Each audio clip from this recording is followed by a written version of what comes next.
لله نحمده ونستعينه ونستغفره ونؤمن به ونتوكل عليه ونعوذ بالله من شرور أنفسنا ومن سيئات أعمالنا من يهده الله فلا مضل له ومن يضلله فلا هادي له ونشهد أن لا إله إلا الله وحده لا شريك له ونشهد أن سيدنا وسندنا وحبيبنا وشفيعنا ومولانا محمدا عبده ورسوله صلى الله تعالى عليه وعلى آله وأصحابه وبارك وسلم تسليما كثيرا أرسل إلى الناس كافة بشيرا ونذيرا وداعيا إلى الله بإذنه وسراجا منيرا أما بعد فقد قال الله تبارك وتعالى في كلامه المجيد وفي فرقانه الحميد أعوذ بالله من الشيطان الرجيم بسم الله الرحمن الرحيم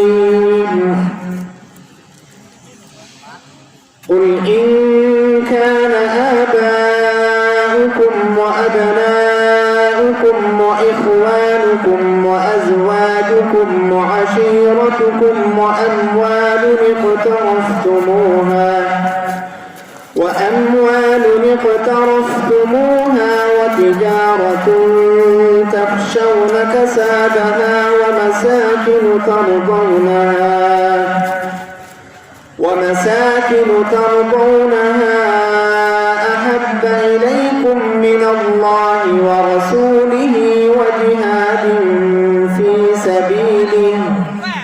وجهاد في سبيله فتربصوا حتى يأتي الله بأمره والله لا يهدي القوم الفاسقين بارك الله لنا ولكم في القرآن العظيم ونفعنا وإياكم بالآيات والذكر الحكيم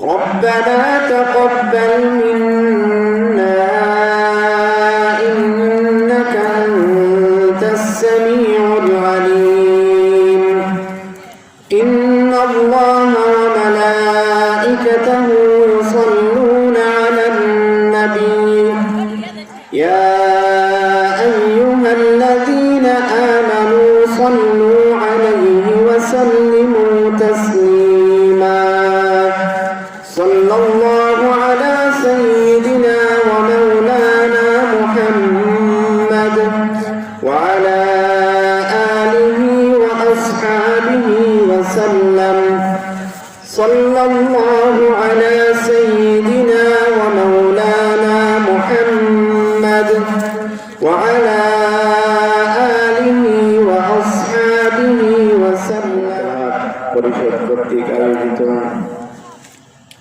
আজকের এই তাফসীরুল কোরআন মহাসম্মেলনে উপস্থিত সম্মানিত সভাপতি সাহেব, উলামায়ে কেরাম, উপস্থিত সর্বস্তরের দিন দরদি মুসলমান ভাই সব, আপনারা দীর্ঘক্ষণ থেকে অপেক্ষায় আছেন এবং সারাদিন থেকে ধারাবাহিকভাবে আপনারা বয়ান শুনতে আছেন। এতক্ষণ যেহেতু আপনারা কষ্ট করে মাহফিলে বসেছিলেন, দিনী ওয়াজ কথাবার্তা শুনছিলেন, এই জন্য আপনাদেরকে সর্বপ্রথম আমি একটি নবীজির হাদিস থেকে সুসংবাদ দিতে চাই। এরপরে ইনশাআল্লাহ আমার কথা শুরু করব। নবীজি সাল্লাল্লাহু আলাইহি ওয়াসাল্লাম হাদিসের মধ্যে বলেন যে যে সমস্ত মানুষেরা এই সমস্ত যিকরুল্লাহ মাহফিলে আসিয়া উপস্থিত হয়, আল্লাহ পাক রব্বুল আলামিনের পক্ষ থেকে রহমতের ফেরেশতারা এই সমস্ত মাহফিলকে চতুর্দিক বেষ্টন করিয়া রাখেন। সুবহানাল্লাহ। এবং রব্বুল আলামিনের পক্ষ থেকে বিশেষ সকিনা নাযিল হয় এই সমস্ত মাহফিলের উপর। এবং যে সমস্ত বান্দারা এই সমস্ত মাহফিলে আসিয়া উপস্থিত হয়, রব্বুল আলামিন এর চাইতে আরো উত্তম মজলিসে এই সমস্ত বান্দাদের কথা আলোচনা করেন। সুবহানাল্লাহ। আমরা দুনিয়াতে ছিলাম না, আজকে আসি, আবার এমন একদিন আসবে যেদিন থাকবো না। তো এখানে রব্বুল আলামিনের উদ্দেশ্য কি? দুনিয়াতে কোনো মানুষ উদ্দেশ্য ছাড়া কোনো কাজ করে না। আমরা প্রতিদিন কোনো না কোনো কাজ করে থাকি, কিন্তু যদি কোনো জিনিস উদ্দেশ্য ছাড়া করে থাকি তখন মানুষ বলে এই লোকটা পারে। যেখানে মাখলুকের আমাদের কোনো কাজ বেকার হইতে পারে না, সেই জায়গায় রব্বুল আলামিনের কোনো কাজ তো বেকার হওয়ার প্রশ্নই আসে না। তাহলে রব্বুল আলামিন কেন আমাদেরকে সৃষ্টি করলেন? কেন আমাদের মত দিলেন? কেন আমাদের হায়াত দিলেন? রব্বুল আলামিন 29 নম্বর পারা সূরা মুলক সর্বপ্রথম যে সূরা, এই সূরা 2 নম্বর আয়াতের মধ্যে বলেছেন মানুষকে কেন সৃষ্টি করলেন, কেন মানুষের হায়াত দিলেন, কেন মানুষের মত দিলেন। রব্বুল আলামিন বলেন الذي خلق الموت والحياة ليبلوكم أيكم أحسن عملا وهو العزيز الغفور। রব্বুল আলামিন যিনি মানুষের মওত এবং হায়াত সৃষ্টি করেছেন, কি জন্য সৃষ্টি করলেন তার বর্ণনাও রব্বুল আলামিন দিয়েছেন। রব্বুল আলামিন বলেন লিয়াবলুয়াকুম, আমি মানুষকে পরীক্ষা করব, আইয়ুকুম আহসানু আমালা, আমার বান্দাদের মধ্যে কোনগুলো মানুষ নেক আমল করে এই জিনিসটা দেখার জন্য আমি মানুষের মওত এবং হায়াত সৃষ্টি করেছি। আমাদের দুনিয়ায় আসার উদ্দেশ্য আমরা জানতে পারলাম যে রব্বুল আলামিন আমাদের হায়াত মওত কি জন্য দিয়েছেন। রব্বুল আলামিন পবিত্র কালামের মধ্যে এর বর্ণনা দিয়েছেন যে আমি মানুষকে পরীক্ষা করতে চাই দুনিয়ার জিন্দেগি পাইয়া কোন মানুষ নেক আমল করে, উত্তম আমল করে, এই জিনিসটা দেখার জন্য মানুষের মওত এবং হায়াত দিয়েছে। আমি সংক্ষেপে আলোচনা করতেছি যে এই আয়াতের মধ্যে রব্বুল আলামিন আগে মওতের কথা উল্লেখ করেছেন। আল্লাযী খালাকাল মাউতা, আপনারাই বুঝতেছেন যে আল্লাহ পাক রব্বুল আলামিন আগে মওতের কথা বলতেছেন। আল্লাযী খালাকাল মাউতা ওয়াল হায়াতা, মানুষের মৃত্যু এবং জীবন, দুনিয়ার জিন্দেগির কথা রব্বুল আলামিন বলতেছেন। অথচ আমরা দুনিয়ার মধ্যে আগে জন্মগ্রহণ করি, এরপরে মৃত্যুবরণ করি। আমরা আগে দুনিয়ার মধ্যে জন্মগ্রহণ করি, এরপরে মৃত্যুবরণ করি। কিন্তু রব্বুল আলামিন বলেন আমি জিন এবং মানব জাতিকে সৃষ্টি করেছি একমাত্র আমার ইবাদত বندگی করার জন্য। কিন্তু ইবাদত বندگی করতে হবে নবীজি সাল্লাল্লাহু আলাইহি ওয়াসাল্লামের তরিকা অনুযায়ী। মন গড়া তরিকায় ইবাদত বندگی করলে চলবে না। এই জন্য কালেমার মধ্যে আমরা সবাই পড়ি লা ইলাহা ইল্লাল্লাহ, আল্লাহ পাক রব্বুল আলামিন ব্যতীত আমাদের কোনো মাবুদ নাই। আমরা একমাত্র রব্বুল আলামিনের ইবাদত বندگی করব, কিন্তু তার পদ্ধতি কি, কোন তরিকায় ইবাদত বندگی করব? মুহাম্মদুর রাসূলুল্লাহ নবীজি সাল্লাল্লাহু আলাইহি ওয়াসাল্লামের তরিকা অনুযায়ী ইবাদত বندگی করব। নবীজি সাল্লাল্লাহু আলাইহি ওয়াসাল্লামের তরিকা অনুযায়ী ইবাদত বندگی করা লাগবে। এই জন্য রব্বুল আলামিন কোরআন নাযিল করিয়া দুনিয়ার মানুষকে ইবাদত বন্দেগীর পদ্ধতি শিখাইবার জন্য নবীজি সাল্লাল্লাহু আলাইহি ওয়াসাল্লামকে বার্তা বাহক হিসেবে পাঠাইছেন। কিন্তু নবীজি সাল্লাল্লাহু আলাইহি ওয়াসাল্লামের তরিকা অনুযায়ী ইবাদত বন্দেগী করতে গেলে নবীজির মহব্বত অন্তরের মধ্যে ঢোকানো লাগবে। এটাই আমার আলোচ্য বিষয়। আজকে যে আয়াত তিলাওয়াত করেছি, এই আয়াতের মধ্যে আল্লাহ পাক রব্বুল আলামিন নবীজি সাল্লাল্লাহু আলাইহি ওয়াসাল্লামকে সম্বোধন করে বলেন, হে আমার হাবিব, দুনিয়ার মানুষকে জানাইয়া দিন তাদের কাছে, কুল ইন কানা আবাউকুম ওয়া আবনাউকুম ওয়া ইখওয়ানুকুম ওয়া আজওয়াজুকুম ওয়া আশীরাতুকুম ওয়া আমওয়ালুন ইqtaraftumuha ওয়া তিজারাতুন তাখশাউনা কাসাদাহা ওয়া মাসাকিন তারদাউনাহা। হে আমার হাবিব, দুনিয়ার মানুষকে জানাইয়া দিন তাদের কাছে তাদের পিতামাতা, তাদের ভাই বেরাদর, তাদের সন্তান, তাদের বিবি এবং তাদের আত্মীয় স্বজন, তাদের সহপুত্রের লোক এবং তাদের সম্পদ এবং তাদের ওই সমস্ত ব্যবসা বাণিজ্য, এই সমস্ত ব্যবসা বাণিজ্যের মধ্যে তারা নকসানের চিন্তা করে, ক্ষতির চিন্তা করে এবং তাদের ওই সমস্ত ঘরবাড়ি, যে সমস্ত ঘরবাড়িকে তারা পছন্দ করে, এই সমস্ত জিনিস যদি তাদের কাছে আল্লাহ এবং আল্লাহর রাসূলের চাইতে বেশি মহব্বতের হয়ে যায়, তাহলে তারা যেন রব্বুল আলামিনের পক্ষ থেকে শাস্তির অপেক্ষা করে। আহাব্বা ইলাইকুম মিনাল্লাহি ওয়া রাসূলিহি ওয়া জিহাদিন ফি সাবিলিহি ফাতারাব্বাসু হাত্তা ইয়াতি আল্লাহু বিআমরি। এই সমস্ত জিনিস যদি তাদের আল্লাহ এবং আল্লাহর রাসূল এবং আল্লাহর রাস্তায় জিহাদ করার চাইতে যদি বেশি প্রিয় হয়ে যায়, তাহলে তারা যেন রব্বুল আলামিনের পক্ষ থেকে শাস্তির অপেক্ষা করে। ভাই, পরিপূর্ণ ইমানদার হইতে হলে এই সমস্ত জিনিসের চাইতে আল্লাহ এবং তার রাসূলকে বেশি মহব্বত করা লাগবে। আল্লাহ এবং আল্লাহর রাসূলের মহব্বত ব্যতীত ইমানদার, পরিপূর্ণ ইমানদার হওয়া কখনো সম্ভব নয়। নবীজি সাল্লাল্লাহু আলাইহি ওয়াসাল্লাম হাদিসের মধ্যেও বলেছেন, বুখারী শরীফের হাদিস, হযরত আনাস রাদিয়াল্লাহু তাআলা আনহু হইতে বর্ণিত, নবীজি সাল্লাল্লাহু আলাইহি ওয়াসাল্লাম বলেন, লা ইউমিনু আহাদুকুম হাত্তা আকুনা হাব্বা ইলাইহি মিন ওয়ালিদিহি ওয়া ওয়ালাদিহি ওয়ান নাসি আজমাইন। একজন ইমানদার কখনো পরিপূর্ণ ইমানদার হইতে পারবে না,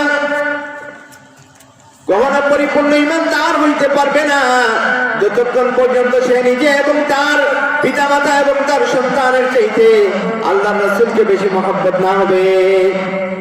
আল্লাহর রাসূলের মহব্বত অন্তরের মধ্যে ঢুকলে নবীজির সুন্নতের অনুযায়ী জীবন যাপন করা সহজ হয়ে যায়, নবীজির সুন্নতের উপর আমল করা সহজ হয়ে যায়। কেমনে? অনেক যুবক ভাইরা আছেন, দেখেন না, বিভিন্ন ডিজাইনে চুল কাটেন, হয়তো কোনো প্লেয়ারের ডিজাইনে, না হয় কোনো নায়ক নায়িকার ডিজাইনে চুল কাটেন।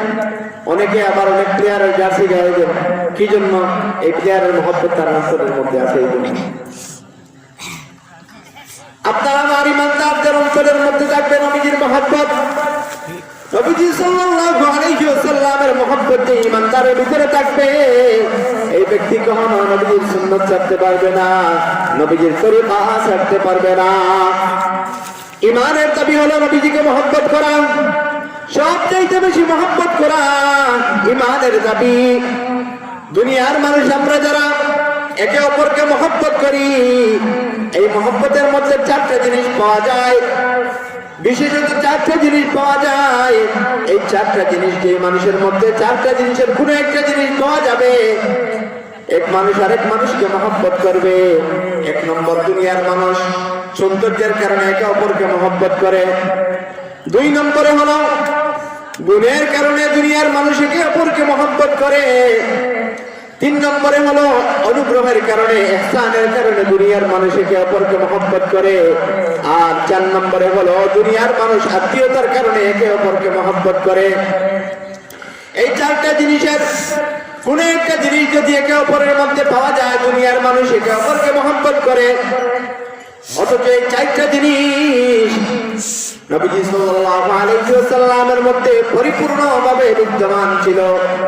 দুনিয়ার মানুষ যদি এই চারটা জিনিসের কারণে একে অপরকে মহব্বত করে, তাহলে সবচেয়ে বেশি মহব্বত পাওয়ার অধিকারী হলেন জনাবে মুহাম্মদুর রাসূলুল্লাহ সাল্লাল্লাহু আলাইহি ওয়াসাল্লাম।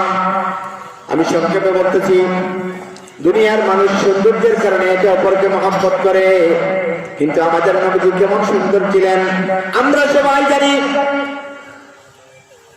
আম্বিয়া কেরামের মধ্যে হযরত ইউসুফ আলাইহিস সালাতু ওয়াস সালামকে আল্লাহ পাক রব্বুল আলামিন দুনিয়ার সৌন্দর্যের অর্ধেক দান করেছিলেন। দুনিয়ার যত সৌন্দর্য আছে এই সৌন্দর্যের অর্ধেক দান করেছিলেন একা হযরত ইউসুফ আলাইহিস সালাতু ওয়াস সালামকে। আর আমাদের নবীজি সাল্লাল্লাহু আলাইহি ওয়াসাল্লামের দুনিয়ার যত সৌন্দর্য আছে সব সৌন্দর্যের চাইতে বেশি সৌন্দর্য দান করেছেন, বলি সুবহানাল্লাহ। মিশরের বাদশার বিবি জুলাইখা যখন ইউসুফ আলাইহিস সালাতু ওয়াস সালামের প্রতি আকৃষ্ট হয়ে গিয়েছিল সৌন্দর্যের কারণে, মিশরের মহিলারা একে অপরকে বলাবলি করে সূর্য মিশরের বাদশার বিবি গোলামের জন্য পাগল হয়ে গেছে। জুলাইখার কানে যখন এই আওয়াজ আসছে, তখন জুলাইখা বলে, আরে আমি দেখাইবো আমি কি কোনো গোলামের প্রতি পাগল হয়েছি না কার প্রতি পাগল হয়েছি। জুলাইখা মনে মনে প্রস্তুতি নিল যে একদিন সব মহিলাদেরকে একত্রিত করবে। সেই তার টার্গেট অনুযায়ী একদিন মিশরের মহিলাদেরকে আমন্ত্রণ করল। আমন্ত্রণ করিয়া মিশরের মহিলাদের হাতে একটা ফল দিল এবং একটা ছুরি দিল। আর যখন ছুরি এবং ফল দিল, ঠিক সেই সময় হযরত ইউসুফ আলাইহিস সালাতু ওয়াস সালামকে নির্দেশ দিল তাদের সামনে দিয়ে হাঁটিয়ে যাওয়ার জন্য। মিশরের মহিলারা হযরত ইউসুফ আলাইহিস সালাতু ওয়াস সালামের সৌন্দর্য দেখিয়া তারা ফল কাটবে দূরের কথা, ফল কাটতে গিয়ে তাদের হাত কেটে দিয়েছিল। সুবহানাল্লাহ, এত সৌন্দর্য দিয়েছিলেন আল্লাহ পাক রব্বুল আলামিন হযরত ইউসুফ আলাইহিস সালাতু ওয়াস সালামকে। আর আমাদের নবীজি কেমন সুন্দর ছিলেন, কবি বলেন, হযরত আয়েশা সিদ্দিকা রাদিয়াল্লাহু তাআলা আনহা বলেন, لواحي زليخا لو رأينا جبينه لأثرن بالقطع القلوب على الأيدي। ও দুনিয়ার মানুষ, আয়েশা সিদ্দিকা রাদিয়াল্লাহু তাআলা আনহা বলেন, মিশরের মহিলারা হযরত ইউসুফ আলাইহিস সালাতু ওয়াস সালামের সৌন্দর্য দেখিয়া তাদের হাত কেটে দিয়েছিল। ও দুনিয়ার মানুষ, ইউসুফ আলাইহিস সালাতু ওয়াস সালামের পরিবর্তে যদি আমার নবীজিকে মিশরের মহিলারা দেখতো, তাহলে তারা হাত তো কাটবে বরং তাদের কলিজা পর্যন্ত কাটিয়ে দিত। এত সুন্দর ছিলেন আমাদের নবীজি, কেমন সুন্দর ছিলেন। হযরত জাবির ইবনে সামুরা রাদিয়াল্লাহু তাআলা আনহু বলেন, পূর্ণিমার রাত্রিতে বাইরে যখন ঝলমল করছিল, আমি একবার পূর্ণিমা চন্দ্রের দিকে তাকাই, আবার জনাবে মুহাম্মদুর রাসূলুল্লাহ সাল্লাল্লাহু আলাইহি ওয়াসাল্লামের দিকে তাকাই। আমার নবীজির চেহারা বেশি সুন্দর নাকি পূর্ণিমার চন্দ্র বেশি সুন্দর? শেষ পর্যন্ত আমি সিদ্ধান্ত নিলাম, শেষ পর্যন্ত আমি এই সিদ্ধান্তে উপনীত হলাম যে পূর্ণিমার চন্দ্রের চাইতে আমার নবীজির চেহারা অনেক বেশি উজ্জ্বল। সুবহানাল্লাহ। হযরত আয়েশা সিদ্দিকা রাদিয়াল্লাহু তাআলা আনহা বলেন, আমাদের নবীজির চেহারার মধ্যে কেমন আলো ছিল। তিনি বলেন যে নবীজি যখন আমার ঘরের মধ্যে আসতেন তখন আমার কোনো বাতির প্রয়োজন হইতো না। নবীজির চেহারার মধ্যে এমন আলো ছিল যে আমি নবীজির চেহারার আলো দ্বারা সুই বাইর করতে পারতাম। বুঝেন, একটা সুই বাইর করতে গেলে কতটুকু আলোর প্রয়োজন, কিন্তু নবীজির চেহারার মধ্যে এমন আলো ছিল যে সুই পর্যন্ত ঘর থেকে বাইর করতে পারতেন। সুবহানাল্লাহ। দুনিয়ার মানুষ যদি সৌন্দর্যের কারণে কেউ একে অপরকে মহব্বত করে, তাহলে সবচাইতে বেশি মহব্বত পাওয়ার অধিকারী হলেন জনাবে মুহাম্মদুর রাসূলুল্লাহ সাল্লাল্লাহু আলাইহি ওয়াসাল্লাম। মধ্যে 2 নম্বরে মানুষ একে অপরকে ভালোবাসে, একে অপরকে মহব্বত করে গুণের কারণে। আমার নবীজির মধ্যে কেমন গুণ ছিল?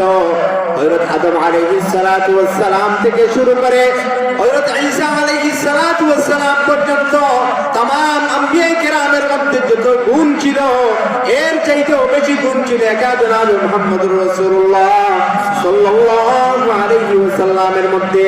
কবি বলেন, সাদি রাহমাতুল্লাহি আলাইহি বলেন, উসনা ইউসুফ তামা ঈসা ইয়াদ বাদারি আজ খুবা হামাদারম তু তনহাদারি।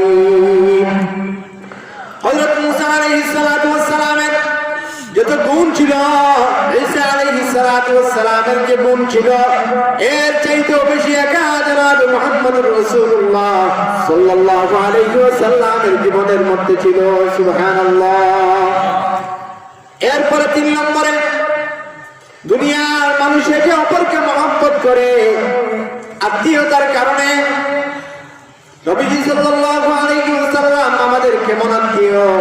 আল্লাহ পাক রব্বুল আলামিন পবিত্র কালামের মধ্যে বলেন, আন-নাবিয়্যু আওলা বিল মুমিনিনা মিন আনফুসিহিম। নবীজি সাল্লাল্লাহু আলাইহি ওয়াসাল্লাম ইমানদারদের নিজের চাইতে আরো বেশি নিকটাত্মীয়, আরো নিকটবর্তী নবীজি সাল্লাল্লাহু আলাইহি ওয়াসাল্লাম। এজন্য আত্মীয়তার কারণে দুনিয়ার কোন মানুষ যদি একে অপরকে মহব্বত করে, তাহলে সবচাইতে বেশি মহব্বত পাওয়ার অধিকারী হলেন জনাব মুহাম্মদুর রাসূলুল্লাহ সাল্লাল্লাহু আলাইহি ওয়াসাল্লাম। 4 নম্বরে হলো অনুগ্রহ, ইহসানের কারণে। একে অপরকে মহব্বত করে ইহসানের কারণে। আরে ভাই, আমাদের উপর নবীজির ইহসান কেমন? নবীজি সাল্লাল্লাহু আলাইহি ওয়াসাল্লাম দুনিয়াতে আসার আগে যে যুগ ছিল, নবুয়ত প্রাপ্ত হওয়ার আগে যে যুগ ছিল, এই যুগের নাম ছিল আইয়ামে জাহিলিয়াত, মূর্খতার যুগ ছিল। মানুষ মাত্র রক্তে মাংসে মানুষ ছিল, আদর্শগত কোনো মানুষ ছিল না। মানুষের মধ্যে মানুষত্ব বলতে কিচ্ছু ছিল না, আদর্শ বলতে কিচ্ছু ছিল না।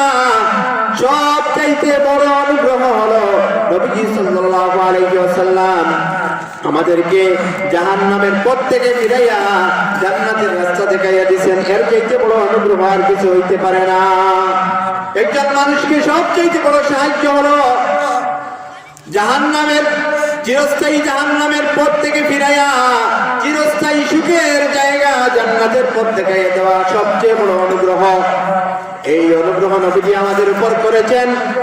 এই জন্য দুনিয়ার কোন মানুষ যদি একে অপরকে অনুগ্রহের কারণে ভালোবাসে, মহব্বত করে, তাহলে সব চাইতে বেশি মহব্বত পাওয়ার অধিকারী হলেন জনাব মুহাম্মদুর রাসূলুল্লাহ সাল্লাল্লাহু আলাইহি ওয়াসাল্লাম।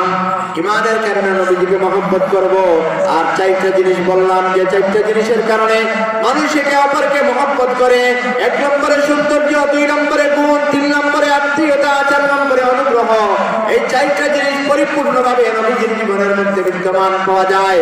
এই জন্য সবচেয়ে বেশি মহব্বত পাওয়ার অধিকারী হলেন জনাব মুহাম্মদুর রাসূলুল্লাহ সাল্লাল্লাহু আলাইহি ওয়াসাল্লাম। নবীজিকে যদি আপনি আমি মহব্বত করি, তাহলে কি লাভ হবে? আল্লাহ পাক রব্বুল আলামিন পবিত্র কালামের মধ্যে বলেন, কুল ইন কুনতুম তুহিব্বুনাল্লাহ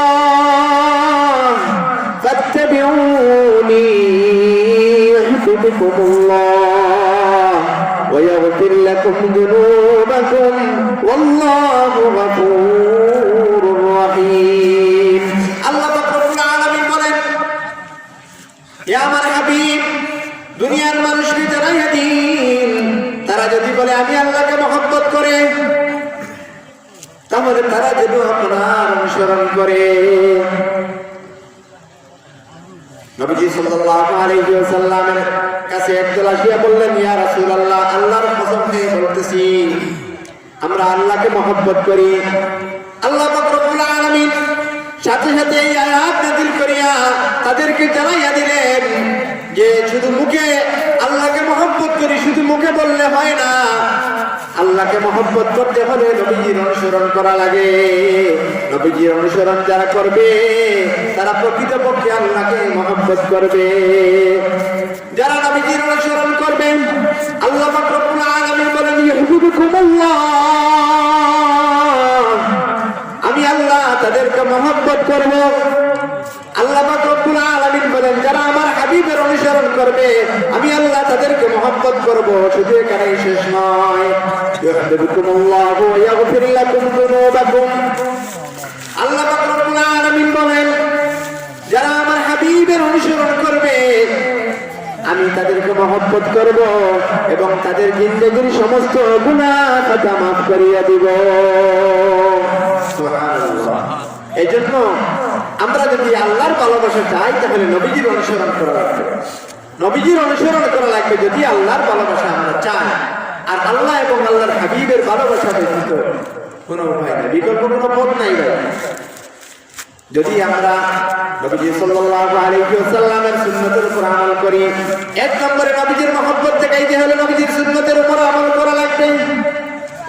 নবীজি সাল্লাল্লাহু আলাইহি ওয়াসাল্লাম বলেন মান হাব্বা সুন্নতি ফাকাদ হাব্বানি ওয়া মান হাব্বানি কানা মাইয়া ফিল জান্নাহ। যে আমার সুন্নতের উপর আমল করবে, যে আমার সুন্নতের উপর আমল করবে, মান হাব্বা সুন্নতি ফাকাদ হাব্বানি, যে আমার সুন্নতকে মহব্বত করবে অর্থাৎ যে আমার সুন্নতের উপর আমল করবে, আমার তরিকাকে আঁকড়ে ধরবে, প্রকৃতপক্ষে সে আমাকে মহব্বত করবে। নবীজি বলেন যে আমাকে মহব্বত করবে সে আমার সাথে চিরস্থায়ী জান্নাতের মধ্যে থাকবে। সুবহানাল্লাহ। ভাই নবীজির সুন্নতের উপর আমল করলে নবীজির মহব্বত হয়। আমরা যদি সারাদিন স্লোগান দেই যে নবীজিকে মহব্বত করি, স্লোগান দিলে নবীজির মহব্বত হবে না। রেলি দিলে, মুখের বুলি আওড়াইলে নবীজির মহব্বত হবে না। সুন্নতের উপর আমল করা লাগবে। আমার ভাইরা দোস্ত আহবাব, আজকে আমরা নবীজির সুন্নতের উপর আমল করতে লজ্জা লাগে, আমরা শরম বোধ করি, লজ্জা বোধ করি, নবীজির সুন্নতের উপর আমল করি না। কিন্তু নবীজি সাল্লাল্লাহু আলাইহি ওয়াসাল্লাম বলেছেন যারা আমার সুন্নতের উপর আমল করবে, যারা আমার সুন্নতকে আঁকড়ে ধরবে তারা আমার সাথে জান্নাতের মধ্যে থাকবে। কিন্তু দুনিয়ার সামান্য একটা চাকরি পাইয়া, পুলিশের লোক হোক, র্যাবের লোক হোক, আর্মির লোক হোক, বিজিবির লোক হোক, সবাই দেখবেন যার যার ড্রেস লাগায়, যার যার ইউনিফর্ম লাগায়, লজ্জা বোধ করে না। দূর থেকে দেখলেই বোঝা যায় পুলিশের লোক নাই, র্যাবের লোক নাই, বিজিবির লোক নাই, আর্মির লোক। কিন্তু আমরা মুসলমান, কিন্তু মুসলমানের ইউনিফর্ম লাগাইতে আমরা লজ্জা বোধ করি। মাথার মধ্যে টুপি দিতে লজ্জা বোধ হয়, মুখের মধ্যে দাঁড়িয়ে রাখতে লজ্জা বোধ হয়, নবীজির তরিকা অনুযায়ী জীবন যাপন করতে লজ্জা বোধ করি। ও আমার ভাইরা, বিশেষত এই 2020 সাল আমাদেরকে অনেক উপদেশ দিয়েছে। আমাদের মতো অনেক যুবক তো এই দুনিয়া ছাড়িয়ে চলে গেছে। এই তো দুনিয়া, আমাদের চাইতে কম বয়সী মানুষের তো মৃত্যুবরণ করেছেন, মুরব্বীরাও তো অনেক দুনিয়া ছেড়ে চলে গেছেন। এই 2020 সাল থেকে অনেক সবক গ্রহণ করার বিষয় আছে, অনেক উপদেশের বিষয় আছে। যে দুনিয়া থেকে যাইতে বয়স লাগে না, আসলে করোনা তো একটা উসিলা মাত্র, করোনা তো একটা উসিলা মাত্র। আসলে করোনার কারণে কারো মৃত্যু হয় নাই। আসলে যে ব্যক্তি দুনিয়া থেকে চলে গেছে তার হায়াত শেষ হয়ে গেছে।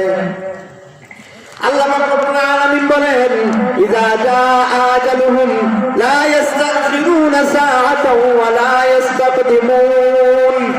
মানুষের, প্রত্যেক মানুষের একটা নির্দিষ্ট সময় আছে। নির্দিষ্ট সময় হওয়ার পরে দুনিয়াতে আর থাকা যাবে না। আর নির্দিষ্ট সময় হওয়ার আগে করোনা নয় মহাকরোনা আসলেও দুনিয়া থেকে যাইতে পারবে না। তার প্রমাণ পাই আমরা। আমাদের মতো অনেক মানুষ, বিশেষত বাংলাদেশে মনে করেন মানুষ মৃত্যুবরণ কম হয়েছে। ইউরোপের দেশের মধ্যে আপনারা দেখেছেন পত্র পত্রিকার মধ্যে কত মানুষ মৃত্যুবরণ করেছে। আমরা দুনিয়াতে আজকে জীবিত আছি, আল্লাহ পাক রব্বুল আলামিন আমাদের হায়াত রাখছে, এই জন্য আমরা দুনিয়াতে আছি। যাদের হায়াত শেষ হয়ে গেছে তারা চলে গেছে। করোনা আসলে কোনো বিষয় না, এটা একটা উসিলা মাত্র। এই উসিলা কেন? আজরাইল আলাইহিস সালামকে আল্লাহ পাক রব্বুল আলামিন দায়িত্ব দিয়েছেন মানুষের জান কবজ করার জন্য, দায়িত্ব দিয়েছেন। আজরাইল আলাইহিস সালাম রব্বুল আলামিনের কাছে দরখাস্ত করলেন, ইয়া আল্লাহ, আমাকে এমন দায়িত্ব দিলেন, মানুষ আমাকে দোষারোপ করবে, অমুকের মৃত্যুবরণ হয়েছে, এই আজরাইল আজরাইলে জান নিয়ে গেছেন, অমুক মারা গেছেন, আজরাইলে জান নিয়ে গেছেন। আল্লাহ পাক রব্বুল আলামিন বলেন, হে আজরাইল, তোমাকে কোনো মানুষ দোষারোপ করবে না, আমি যে কোনো একটা ওসিলা লাগাইয়া দেবো, যে কোনো একটা কারণ লাগাইয়া দেবো। এই জন্য দেখবেন এখন যদি কারো মৃত্যু হয়, মানুষ সাথে সাথে জিজ্ঞাসা করে কি কারণে মৃত্যু হইল, কি কোনো অসুস্থ ছিলেন, কোনো রোগ ছিল? তো কেউ বলতেছে তিনি তো অসুস্থ ছিলেন, নাই বলতেছেন এখন নতুন রোগ বার হয়েছে, হার্ট অ্যাটাক হয়, স্ট্রোক হয়, নাই সাইড অ্যাটাক হয়, বিভিন্ন অসুখ হয়। তো কেউ বললো যে স্ট্রোক হয়েছে, নাই হার্ট অ্যাটাক হয়েছে, নাই দীর্ঘদিন থেকে অসুস্থ ছিলেন।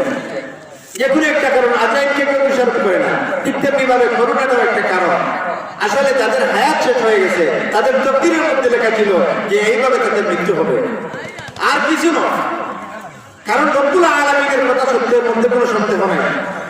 রব্বুল আলামিন বলেন, ইজা জাআ আজালুহুম লা ইস্তাখিরুনা সাআতান ওয়া লা ইস্তাকদিমুন। সময় আসার আগে কোনো মানুষ যেতে পারবে না, সময় হয়ে গেলে কোনো মানুষ আর থাকতে পারবে না। এটাই মানুষের জিন্দেগি। তো আমি বলতেছিলাম, এই 2020 সাল বিগত আমাদের অনেক উপদেশের বিষয়, আমাদের অনেক আত্মীয় স্বজন, অনেক বন্ধু বান্ধব, আমাদের অনেক পাড়া প্রতিবেশী দুনিয়া থেকে চলে গেছেন, অনেক বিদেশের মধ্যে ইন্তেকাল করেছেন আমাদের আত্মীয় স্বজন। তো এটা উসিলা মাত্র, এটা থেকে আমাদের সবক গ্রহণ করা লাগবে ভাই। আমি যে আয়াত পড়েছিলাম সর্বপ্রথম, আল্লাযী খালাকাল মাউতা ওয়াল হায়াত, আল্লাহ পাক রব্বুল আলামিন আগে মৃত্যুর কথা কেন বললেন? গুরুত্ব বুঝাইতে গিয়ে আগে মৃত্যুর কথা বলেছেন। অথচ আমরা দুনিয়াতে আগে জীবন লাভ করি, পরে মৃত্যুবরণ করি। রব্বুল আলামিন গুরুত্ব বুঝাইতে গিয়ে আগে মৃত্যুর কথা বলেছেন। হে দুনিয়ার মানুষ, দুনিয়ার কুকুলেশের মধ্যে পড়িয়া, আরাম মাইশের মধ্যে পড়িয়া আখিরাতকে ভুলিয়ে যাইও না, মৃত্যুর কথা ভুলিয়ে যাইও না। আমার ভাইরা মুস্তাহবাব, আল্লাহ পাক রব্বুল আলামিন বলেছেন যে মৃত্যুর কথা আগে বলেছেন গুরুত্ব বুঝাইতে গিয়ে। আসলে ভাই একটা জিনিস মনে রাখবেন, মৃত্যুর পরে কিন্তু আরেকটা জীবন আছে। আমরা মনে করি, অনেক যুবক ভাইয়েরা বলে হেসে খেলে জীবনটা চলে যায়, হেসে খেলে জীবনটা যদি চলে যায়, আসলে তো বিষয়টা এমন নয়। এরপরে আমাদের যে রূহ যে আছে, এই রূহটা কিন্তু মৃত্যুবরণ করে না। মৃত্যুর সময় কি হয়, রূহটা মানুষের শরীর থেকে আলাদা, আর কিছু না। রূহ শরীরের মধ্যে থাকলে মানুষ দুনিয়ার জীবন লাভ করে, রূহটা যখন শরীর থেকে আলাদা হয়ে যায় তখন মানুষ মৃত্যুবরণ করে। এরপরে কিন্তু আরেকটা জগৎ আছে, কবরের জগৎ। এখানে কিন্তু রূহকে কষ্ট দেওয়া হয়, আর রূহকে আরাম দেওয়া হয়।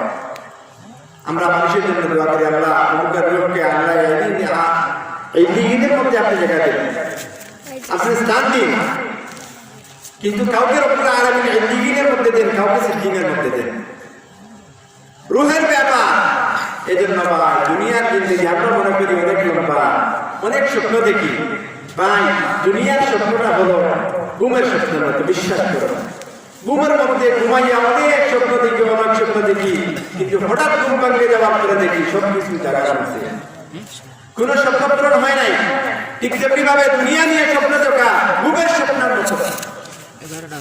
আখিরাত, নবীজি সাল্লাল্লাহু আলাইহি ওয়াসাল্লাম বলেন, আল কাইয়িসু মান দানা নাফসাহু ওয়া আমিলা লিমা বাদাল মাউত। নবীজি সাল্লাল্লাহু আলাইহি ওয়াসাল্লাম বলেন, প্রকৃত বুদ্ধিমান ওই মানুষ যে মানুষ দুনিয়া থেকে আখিরাতের সামান জোগাড় করে। আমরা মনে করি দুনিয়াতে কেউ যদি বিমান বানায়, কেউ যদি মোবাইল আবিষ্কার করে, কেউ হেলিকপ্টার বানায়, সে সবচেয়ে বড় বুদ্ধিমান। কিন্তু নবীজি বলেছেন না, দুনিয়ায় তাকিয়ে যে সমস্ত মানুষেরা আখিরাতের চিন্তা ফিকির করে, এই সমস্ত মানুষেরা বুদ্ধিমান। আমার ভাইরা একটু চিন্তা করেন, আমরা আমাদের যে দুনিয়ার জিন্দেগিটা হয়তো 60 বছর, 70 বছর, না 100 বছর, কিন্তু আপনারা দেখেন আমাদের পূর্বাপুরুষ যারা, আপনারা দলিলপত্র বুঝাইলে দেখবেন যে আমাদের পূর্বাপুরুষদের নাম পাওয়া যায়। দেখেন তারা কত বছর থেকে কবরের মধ্যে আছেন। এই দুনিয়ার জিন্দেগি চাইতে কবরের জিন্দেগি তো অনেক লম্বা। যেমন আমাদের নবীজি দুনিয়া থেকে চলে যাওয়ার কত বছর, 1450 বছর। এই 1450 বছর থেকে নবীজি কবরের মধ্যে আছেন। এরপরে মনে করেন আদম আলাইহিস সালাম থেকে শুরু করে ইব্রাহিম আলাইহিস সালাম, নূহ আলাইহিস সালাম, হাজার বছর কবরের মধ্যে আছেন। আর আমরা দুনিয়া নিয়ে স্বপ্ন দেখি, কবরের চিন্তা নাই। দেখেন তো আখিরাত তো অনেক লম্বা, কিন্তু কবরের চিন্তাটা করুন যে কবরের তুলনায় দুনিয়ার সময়টা কতটুকু, কবরের তুলনায় দুনিয়ার সময়টা কতটুকু। এখন মনে করেন আপনি যদি 100 বছরের জিন্দেগির জন্য ফিকির করেন প্রতিদিন 10 ঘন্টা, কিন্তু যে জিন্দেগির শুরু আছে শেষটাই, এই জিন্দেগির জন্য কতটুকু ফিকির করবেন। আল্লাহ দুনিয়ার জিন্দেগিতে অনেকে মিসাল দেয় যে একটা মানুষ রাস্তা দিয়ে হাঁটিয়ে যাইতেছে, রাস্তার মধ্যে দেখছে একটা গাছ আছে, গাছের নিচে একটি ছায়া আছে, একটু সময় বিশ্রাম নেবে। এই সময়টুকু আপনার আমার আসল ঠিকানা দুনিয়া না, আপনার আমার আসল ঠিকানা কোথায়? আপনার আমার আসল ঠিকানা হলো জান্নাত। কিভাবে আমাদের ঠিকানা জান্নাত? আমাদের আদি পিতা হযরতে আদম আলাইহিস সালাতু ওয়াস সালাম কোন জায়গা থেকে এসেছিলেন? জান্নাত থেকে এসেছিলেন। এজন্য আপনার আমার আসল ঠিকানা হলো জান্নাত, দুনিয়া নয়। এজন্য ভাই দুনিয়ায় তাকিয়া দুনিয়া নিয়ে যতটুকু ফিকির করবা, আখিরাতের চিরস্থায়ী জিন্দেগি যতটুকু লম্বা, দুনিয়ায় তাকিয়া আখিরাতের জন্য ততটুকু ফিকির করবা। দেখুন আল্লাহ পাক রব্বুল আলামিনকে বললেন যে ইয়াবলুকুম, আমি পরীক্ষা করব, আহসানু আইয়ুকুম আহসানু আমালা, কোন মানুষ উত্তম আমল করে। উত্তম আমল কি? উত্তম আমল হলো ভাই, উত্তম আমল হলো যে রব্বুল আলামিন যত কাজ করতে আদেশ করেছেন সব কাজ করা, যত কাজ করতে নিষেধ করেছেন সব কাজ থেকে বিরত থাকার নাম হলো উত্তম আমল। আমার বাইরে বুঝতে আপনার মনে করেন ওই যে আমার মোবাইল আছে বা আমার হাতের মধ্যে ঘড়ি আছে, এটার মধ্যে পানি ঢুকে, তো কোম্পানি যখন এই ঘড়ি বিক্রি করে সাথে একটা ক্যাটালগ দিচ্ছে, বই দিচ্ছে যে আপনি ঘড়িটা কিভাবে ব্যবহার করবেন। লেখা আছে যেটার মধ্যে পানির মধ্যে ডুবাইলে পানি ডুববে, আমি যদি ডুবাই পানি ডুববে, ঘড়ি নষ্ট হয়ে যাবে। এরকম ভাবে যে কোনো একটা জিনিস, বিশেষ জিনিস আপনি কিনতে গেলে দেখবেন সাথে একটা বই দিবে, আপনি কিরকম ভাবে ব্যবহার করবেন। রব্বুল আলামিন আমাদেরকে সৃষ্টি করেছে ভাই, মানুষের বিবেক যে কি হয়েছে, মানুষকে তো মানুষ সৃষ্টি করে নাই। এই ঘড়ি যে কোম্পানি সৃষ্টি করেছে সে তো এই ঘড়ির ক্যাটালগ বানাইছে, মানুষকে সৃষ্টি করেছেন আল্লাহ পাক রব্বুল আলামিন। সুতরাং মানুষের বিধান দিবেন আল্লাহ পাক রব্বুল আলামিন, মানুষ আল্লাহর বিধান অনুযায়ী জীবন যাপন করবে, মানুষের তরিকা অনুযায়ী নয়,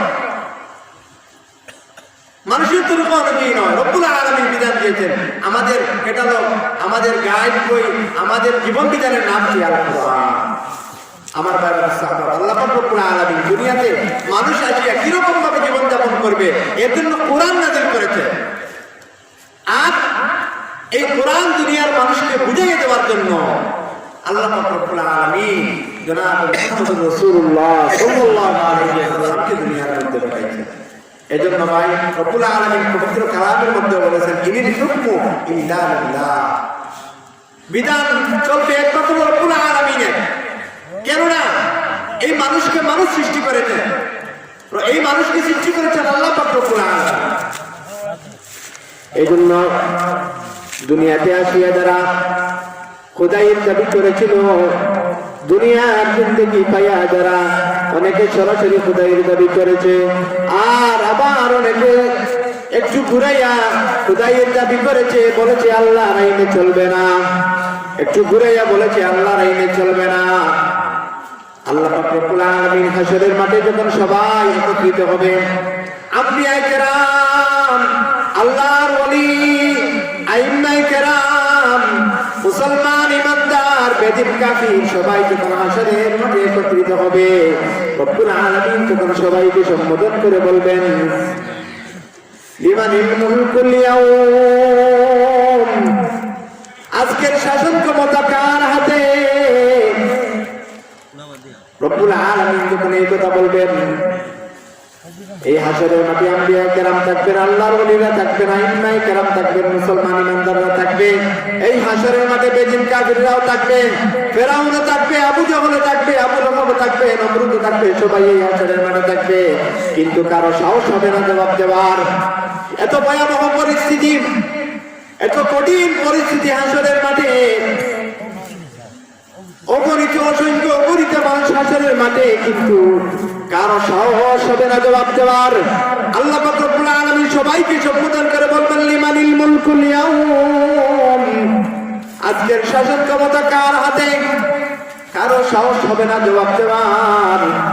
রব্বুল আলামিন নিজেই জবাব দিবেন লিল্লাহিল ওয়াহিদুল কাহ্হার। আজকে শাসন ক্ষমতা হলো মহারাজের আগামীত আল্লাহ পাক রব্বুল আলামিনের হাতে। সেদিন বুঝবা এখন আল্লাহর আইন মানতে ভালো লাগে না। যে সরকার যে সময় যায় আমাদের দুর্ভাগ্য, তাদের সুবিধা অনুযায়ী আইন বানায়। যে সরকার যখন যায় তার যেটা সুবিধা সেটা বানায়, অথচ সৃষ্টি যার বিধান তার, যিনি সৃষ্টি করেছেন তিনি বিধান দিবেন, তার বিধান অনুযায়ী মানুষ জীবনযাপন করবে। মানুষ মানুষের বিধান অনুযায়ী জীবনযাপন করবে না, মানুষের সেই অধিকার নাই। এখন বুঝবা না, যখন দুনিয়া থেকে চলে যাইবা তখন বুঝবা। আল্লাহ পাক রব্বুল আলামিন যখন বলবেন লিমানিল মুলকুল ইয়াউম, তখন রব্বুল আলামিন নিজেই আবার উত্তর দিবেন লিল্লাহিল ওয়াহিদুল কাহ্হার। এজন্য ভাই আমরা কার আইনে চলবো? আল্লাহর আইনে। আমাদের বিধানটা থাকে আল্লাহ পাক রব্বুল আলামিন, আর আমাদের আদর্শ হলেন জনাবে মুহাম্মদুর রাসূলুল্লাহ সাল্লাল্লাহু আলাইহি ওয়াসাল্লাম। ইনশাআল্লাহ ভাই সবাই আল্লাহর হুকুম নবীর তরিকা অনুযায়ী জীবনযাপন করব তো ইনশাআল্লাহ। আল্লাহ পাক রব্বুল আলামিন আমাদের সবাইকে কবুল করুন। আমরা সবাই মুসলমানদের জন্য দোয়া করি। আসলে আমাদের সামনের দিনগুলো ভালো না, সামনের পরিস্থিতি আসলে ভালো না। এজন্য আমরা সারা দুনিয়ার মুসলমানদের জন্য আমরা দোয়া করি। আল্লাহ পাক রব্বুল আলামিন সারা দুনিয়ার মুসলমানকে এক বানাইয়া দেন, নেক বানাইয়া দেন এবং মুসলমানদের শানকে বুলন্দ করুন। এবং বেদিন কাফিররা মুসলমানদেরকে টার্গেটে পরিণত করেছে, আল্লাহ পাক রব্বুল আলামিন মুসলমানদের জান-মালের হেফাজত করুন। সবাই বলি আমিন। ওয়া আখিরু দাওয়ানা আলহামদুলিল্লাহি রাব্বিল আলামিন। আসসালামু আলাইকুম ওয়া রাহমাতুল্লাহি ওয়া বারাকাতুহু। ওয়া আলা আলিহি ওয়া আসহাবিহি ওয়া সাল্লাম।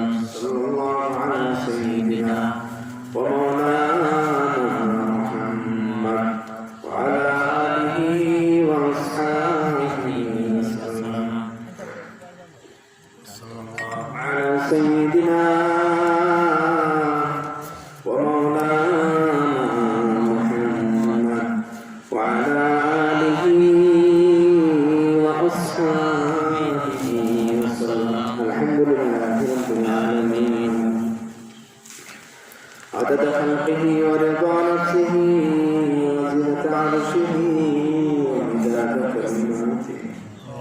والصلاة والسلام على سيدنا النبي الأمي الهاشمي وعلى آله وأصحابه البررة الكرام وعلى سائر الأنبياء والمرسلين وعلى آله وأصحابه أجمعين.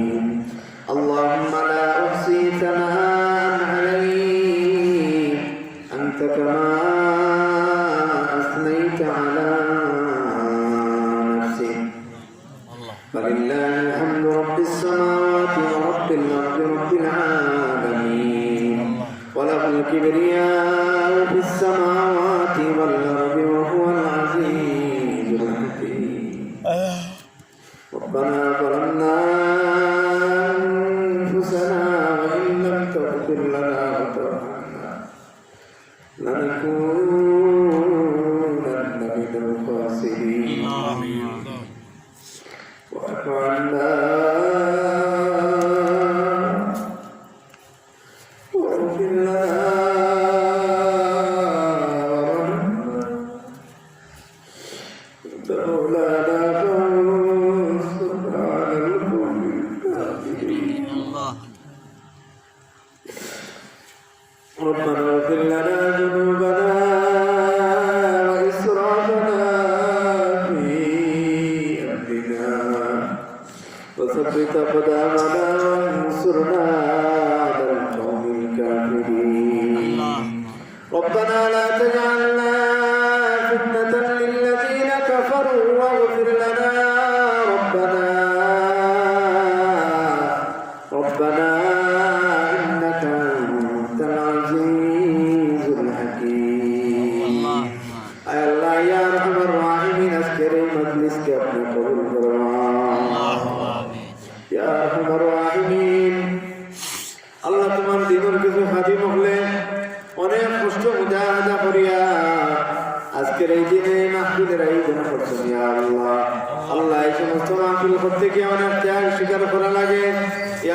অনেক পরিশ্রম করা লাগে, অনেক টাকা পয়সা ব্যয় করা লাগে। আয় আল্লাহ ইয়া আরহামার রাহিম, যারা কষ্ট করে আজকে এই জন্য করছেন আল্লাহ, সেগুলো দিনের খাদিম হিসেবে আপনি কবুল ফরমাও। ইয়া আল্লাহ দিনের দায়ী হিসেবে কবুল ফরমাও। ইয়া আল্লাহ আপনার দিনের মুজাহিদ হিসেবে আপনি কবুল ফরমাও। ইয়া আরহামার রাহিমিন, আপনার বান্দা হলে ইয়া আরহামার রাহিমিন, আপনি মালিকের সন্তুষ্টির আশায় আল্লাহ তোমার সন্তুষ্টি হাসিল করার জন্য অনেক সময় থেকে আপনাদের মধ্যে বসে আছেন। ইয়া আল্লাহ একমাত্র আপনার পক্ষ থেকে মাফির আশায় ইয়া আরহামার রাহিমিন, তোমার রহমতে বাহানা খুঁজে তোমার বান্দার মাফ করিয়া দেওয়ার লাগি ও মালিক আপনার কাছে সওয়াল করিয়ার আল্লাহ আমরা এখানে যারা হাজির হয়েছি আমরা সবাই আপনি মাফ ফরমাও। ইয়া আল্লাহ আপনার হাবিবে হাদিসের মধ্যে ফরমাইছেন এই সমস্ত মাহফিল হইয়া যিকরুল্লাহর মাহফিল থেকে যখন মানুষ বাড়ির মধ্যে ফিরে তখন রব্বুল আলামিনের পক্ষ থেকে মাহফিল ঘোষণায় ও আমার বান্দা কো যাও তোমাদের মাফ করিয়া দিলাম। ও আল্লাহ দুনিয়ার কোনো উদ্দেশ্য নাই, দুনিয়ার শরীরে খুশ করার লাগে তোমার দরবার কেন আইছি না, আইছি একমাত্র আপনি মালিককে খুশ করার লাগিয়া। ও দয়ার আল্লাহ আপনার কাছে সওয়াল করিয়া ও আল্লাহ আপনার দেওয়া জবান দিয়া, আপনার দেওয়া মুখ দিয়া, আপনার দেওয়া হাত দিয়া আপনি মালিকের কাছে সওয়াল করিয়া আল্লাহ জিন্দেগীর সমস্ত গুনাহ খাতা মাফ ফরমাও। ইয়া আরহামার রাহিমিন, আপনি কালামের মধ্যে ফরমাইছো সাইল করে খালিয়াতে ফিরে দিতেন না। আপনি কইছো আম্মা সাইলা ফালা তানহার, আল্লাহ আপনি আপনার শিক্ষা দিছো সাইল করে খালিয়াতে ফিরে দিতেন না। ও মালিক তোমার নফল লাগে তুমি মালিকে যদি নির্দেশ দেও ও আল্লাহ তো তুমি কি কাম করে খালিয়াতে ফিরে দিতে আল্লাহ। আরহামার রাহিমিন, আল্লাহ আমরা গুনাহ করছি স্বীকার করি আর এর মধ্যে কোনো সন্দেহ নাই, কিন্তু আপনার রহমতটা কি বেশি নাই। ও আল্লাহ আপনার অসীম রহমত দিয়ে আমরা জিন্দেগীর সমস্ত গুনাহ খাতা মাফ ফরমাও। ইয়া আল্লাহ রমজান মাস হওয়ার আগে আমাদের পাক পবিত্র পান করিলাম। ইয়া আরহামার রাহিমিন, রমজান মাস হওয়ার আগে আমরা যত গুনাহ খাতা আছে আপনি মাফ ফরমাও। ইয়া আল্লাহ আপনার কাছে জোড়াতে বানা মাঙ্গিয়ার সমস্ত গুনাহের প্রেশন মিজা হইয়া লজ্জিত হইয়া আপনি মনিবর দরবারে জোড়াতে বানা মাঙ্গিয়ার। ইয়া আল্লাহ দুনিয়ার কোনো মানুষের কাছে একবার দুইবার তিনবার চাইলে দুনিয়ার মানুষের দরদ লাগি যায়। ও মালিক দুনিয়ার মানুষের সাথে আপনার কোনো তুলনা হয় না। ইয়া আল্লাহ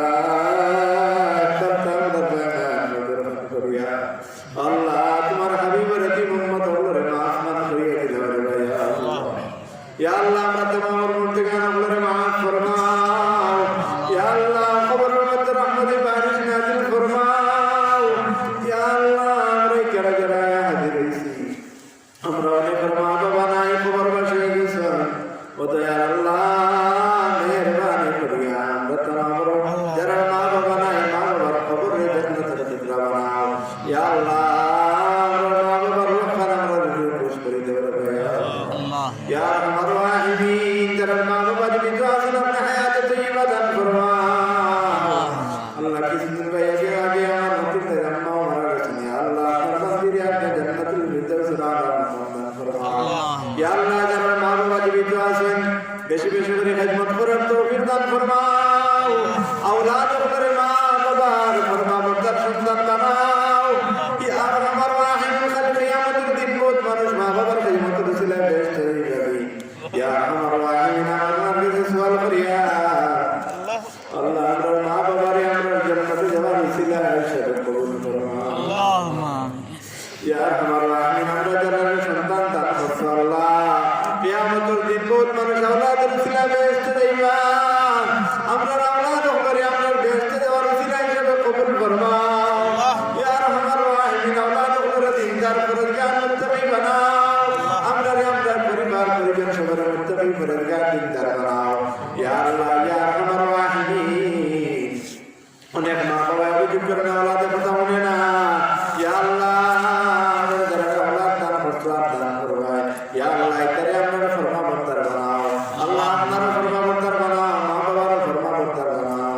ইয়া আরহামার রাহিমিন, আমরা যেখানে খাজা আছে আপনারা এই খাজানা থেকে পুরা ফরমাও। ইয়া আল্লাহ ইয়া আরহামার রাহিমিন, আপনার বান্দার কোনো কিছুর অভাব নাই। ও মালিক, আপনার বান্দার কোনো কিছুর অভাব নাই, কিন্তু আমরা আপনার কাছে না চাইয়া শুধু খালি পেরেশানি করি।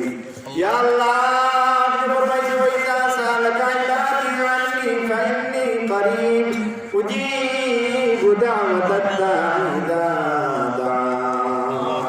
আল্লাহ আপনি ফরমাইছেন আমার বান্দা যখন আমার উম্মতে প্রশ্ন করে তখন তারা কই আমি তার একবারে নিকটবর্তী। আমার বান্দা যখন আমার কাছে চায়, আমার কাছে দোয়া করে, তখন আমি তার দোয়া কবুল করি। ও মালিক, তুমি আমার দোয়া শুনলে, আমার কথা শুনলে, বলতে কোনো সন্দেহ নাই। ও আল্লাহর মধ্যে কোনো সন্দেহ নাই, কিন্তু যারা হওয়ারিলা কইতে পারি আর না। ও মালিক, তোমার ভান্ডার কোন জিনিসের অভাব? ও আল্লাহ, কোন জিনিসের অভাব তোমার ভান্ডারও, কিন্তু তোমার কাছে না চাইয়া তোমার কাছে আর সাথে আমরা বুঝি না। ও আল্লাহ, আপনার কাছে সওয়াল করি, আর যতদিন দুনিয়াতে রাখো আল্লাহ কোনো মাখলুকের মহতাজ বানাইও না। ইয়া আল্লাহ, একমাত্র আপনি মালিকের মহতাজ বানাইয়া রাখিও। ইয়া আল্লাহ, একমাত্র আপনার রাজ দরবারের ফকির বানাইয়া রাখিও। দুনিয়ার কোনো মাখলুকের দরবার আমাদের ঘুরাইও না, দুনিয়ার কোনো মাখলুকের পিছনে আমাদের লাগাইও না। ইয়া আল্লাহ ইয়া রহমান রাহিম, আপনার বান্দা আপনার যত জরুরিয়াত আছে গায়বী খাজানা থেকে পুরা ফরমাও। ইয়া আল্লাহ, যত নেক হাজাত আছে আমরা থেকে আপনি মালিকের আরো বেশি জানো। ইয়া আল্লাহ, প্রত্যেকের নেক বাসনা পুরা ফরমাও। ইয়া আল্লাহ, যত মুশকিলাত আছে আসান ফরমাও। ইয়া রহমান রাহিম, যত জরুরিয়াত আছে বাজার খাজানা গায়ব থেকে পুরা ফরমাও। ইয়া রহমান রাহিম, অনেক খরচমন্দ আছে আল্লাহ, আমরা নিকটবর্তী বানাও। ইয়া আল্লাহ, একটা টাকার খরচ রাখি আমরা দুনিয়া থেকে নিও না। যতদিন দুনিয়াতে রাখো আল্লাহ নিকটবর্তী বানাইয়া রাখিও।